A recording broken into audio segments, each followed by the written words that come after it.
ضيفتنا النهارده ست الكل، صاحبة الضحكة الجميلة، أكيد معظمكم عرفها، صاحبة برنامج صاحبة السعادة. نرحب مع بعض بالفنانة الجميلة إسعاد يونس.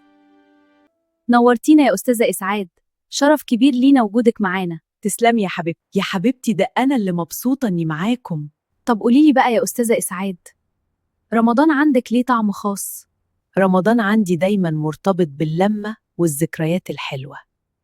يعني أكتر حاجة بتحبيها في رمضان اللمة؟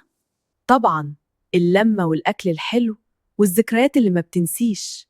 قوليلي بقى يا أستاذة إسعاد، أول حاجة بتيجي في بالك لما يجي رمضان؟ اللمة، دايما أول حاجة تيجي في بالي لمة العيلة.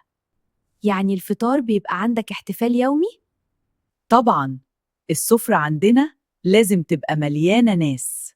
طب مين أشهر واحد في البيت بيعمل مقالب في رمضان؟ بصراحة كلنا بنهزر، بس أنا أكتر واحدة بضحك. واضح إن الضحكة عندك مش بتخلص. الضحك ده أهم حاجة، خصوصا في رمضان. طب قوليلي أكتر أكلة بتحبيها على الفطار؟ المحشي ده ما ينفعش رمضان يعدي من غيره. واضح إن المحشي بيكسب دايما. طبعا، ده سيد السفرة. طب والسحور؟ ليه طقوس عندك؟ السحور لازم يبقى بسيط.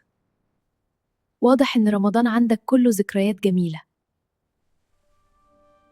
رمضان دايما بيرجعنا للحاجات الحلوة. أنا كده حسيت إني نفسي أكون على سفرة الفطار عندكم. تنوري في أي وقت، السفرة تسعى الكل. وإحنا كمان مبسوطين جدا بوجودك معانا. وأنا مبسوطة أكتر بالجلسة الجميلة دي. وما تنسوش تشترك في القناة وتفعلوا زر الجرس علشان نكمل في الحلقات دي. يلا باي!